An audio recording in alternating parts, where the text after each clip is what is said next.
If the United States wanted to destroy Iran's nuclear program tomorrow, it has the weapons to attempt it. Stealth bombers, cruise missiles, and satellite intelligence already know where the facilities are. So the obvious question appears quickly. If the locations are known, why hasn't the program simply been destroyed? The answer is buried inside a mountain, literally. Deep beneath layers of rock sits one of the most fortified nuclear facilities ever built, the Fordow Uranium Enrichment Plant. This facility was not built like traditional nuclear sites. It was built specifically to survive airstrikes. To understand why that matters, you need to understand how nuclear programs used to work. For decades, nuclear infrastructure relied on large, visible buildings. Factories filled with centrifuges processed uranium. Massive reactors stood above ground surrounded by cooling towers. These structures were easy to identify from space, and once identified, they were vulnerable. History proved this repeatedly. Air power could end nuclear programs quickly.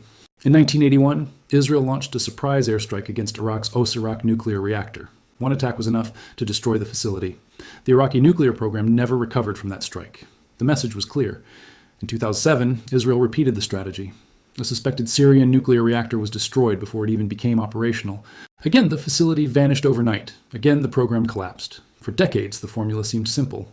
Find the reactor, bomb the reactor, end the program. But Iran watched these events carefully, and Iran drew a different conclusion.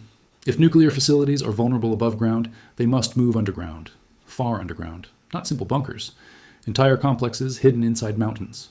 That idea became the foundation of Iran's nuclear strategy, and Fordow became the most famous example. Located near the city of Qom, the facility is buried deep beneath solid rock. Estimates suggest roughly 80 to 90 meters underground. That depth was not chosen randomly. It was calculated with military precision, because even the most powerful bunker buster bombs have limits. Engineers designed Fordow specifically to challenge those limits. The United States possesses the most powerful conventional bunker buster ever built. It is called the Massive Ordnance Penetrator. Most military weapons focus on explosive power. This weapon focuses on penetration. The bomb weighs around 30,000 pounds. Much of that mass exists to help it punch deep into the earth. Dropped from a bomber, it strikes the ground at incredible speed. It drills through layers of soil, rock, and reinforced concrete. Only after penetrating deep underground does it explode. That explosion collapses bunkers from within. Against most hardened targets, the weapon is devastating. Underground bunkers often cannot survive it, but mountains change the equation. Solid rock absorbs explosive shock differently than concrete. The deeper a facility sits inside a mountain, the more energy the surrounding rock disperses. The blast weakens before reaching the core structure. That is why Fordow's depth matters so much. The facility was built with this physics in mind. Even multiple bunker buster strikes may struggle to completely destroy it. Damage is possible, but total destruction becomes uncertain, and uncertainty changes military strategy. Air campaigns depend on confidence in the outcome.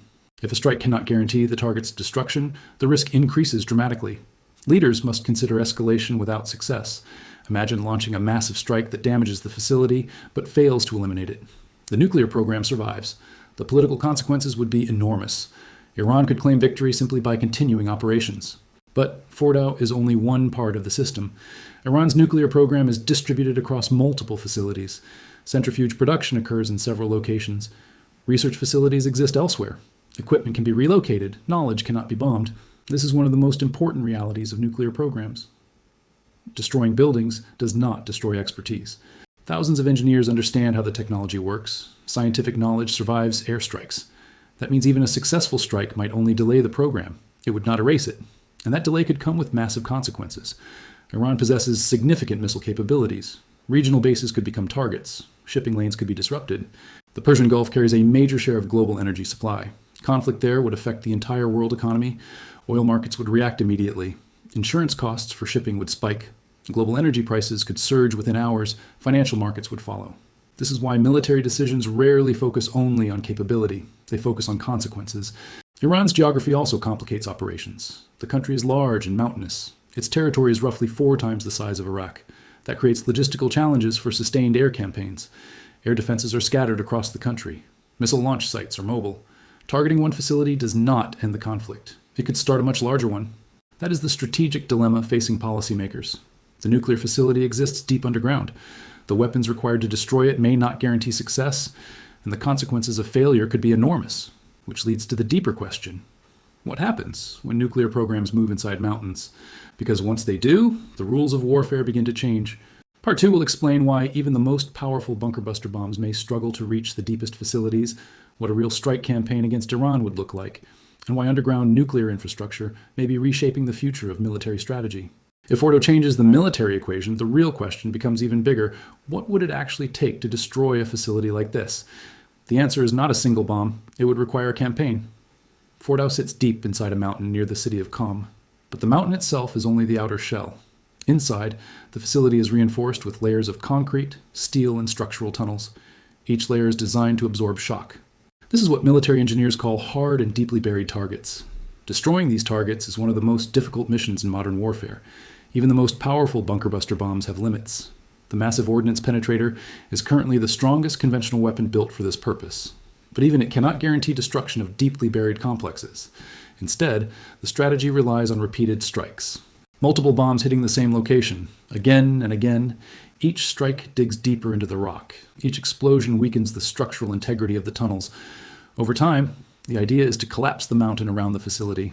But this is not simple. First, the attacking aircraft must reach the target. Iran has spent years developing air defense systems around key nuclear sites. Radar networks, missile batteries, and interception systems protect those locations. Any strike mission would need to suppress those defenses first. That means additional airstrikes before the bunker busters are even dropped. Electronic warfare aircraft would jam radar. Fighter jets would patrol the skies. Missile defense systems would try to intercept incoming threats. What looks like one bombing mission quickly becomes a massive operation. And Fordow is only one site.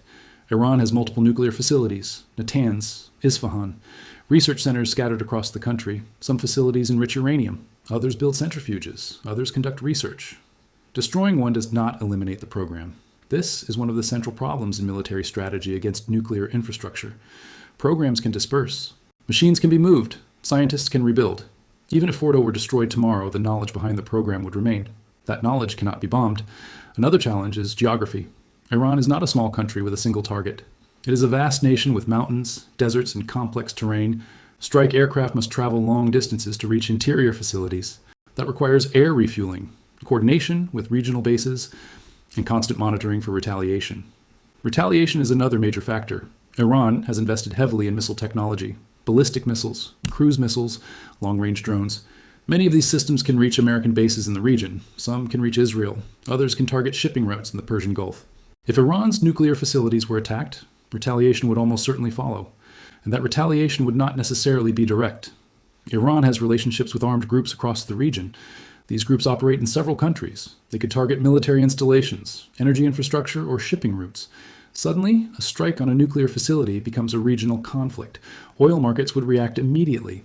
Roughly a fifth of the world's oil supply moves through the Strait of Hormuz. Any disruption there would send prices soaring. Energy markets would move first. Financial markets would follow. This is why military planners must calculate more than just the initial strike. They must consider the entire chain reaction. Another problem is time. Even if a strike campaign succeeded in damaging Iran's nuclear facilities, the program might only be delayed, not destroyed. History has shown this pattern. Countries rebuild nuclear programs after attacks. Facilities can be reconstructed. Centrifuges can be manufactured again. Scientific expertise remains. The result is a temporary setback, not permanent elimination, and sometimes the attack accelerates the program. A country that feels threatened may push faster toward nuclear capability. Deterrence logic changes. Instead of delaying a program, a strike might strengthen the political will behind it. That is one of the biggest strategic risks. Military action can produce the opposite result of what was intended. Another complication is intelligence uncertainty.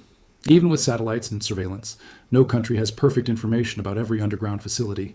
There could be additional tunnels, backup locations, hidden research centers. Underground construction makes intelligence gathering far more difficult. If some facilities remain unknown, destroying the visible ones may not end the program. It may simply shift it elsewhere. This uncertainty forces policymakers to think carefully. Air power is incredibly powerful, but it works best against visible infrastructure. Underground programs challenge that advantage. This is why nuclear diplomacy often becomes the preferred path. Diplomatic agreements attempt to limit enrichment levels. They establish inspection regimes. They slow the program without direct conflict. But diplomacy carries its own challenges. Trust is fragile. Verification is complex. Political changes can disrupt agreements. The debate, therefore, continues. Military action versus diplomacy. Delay versus destruction. Risk versus restraint. What makes the situation unique today is how technology has changed nuclear strategy.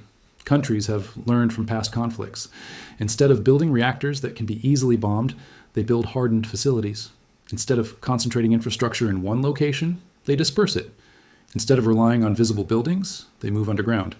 This evolution changes the balance between offense and defense. Air power once dominated nuclear prevention strategies. Now underground engineering challenges that dominance. Mountains have become shields, and shields create strategic stalemate. That stalemate is one reason tensions persist. Neither side has a simple solution. Military action carries enormous risk. Inaction carries long-term uncertainty. The result is a prolonged strategic competition. Signals, sanctions, diplomacy, military exercises. Each move tries to influence the other side without crossing into full conflict. Fordow represents the center of that dilemma, a nuclear facility buried so deep that destroying it is uncertain, a symbol of how modern military engineering can reshape geopolitical strategy, and a reminder that in the age of underground infrastructure, power is not only measured by weapons, it is measured by how well a country can protect what lies beneath the surface. Because once nuclear facilities move inside mountains, the battlefield moves underground too.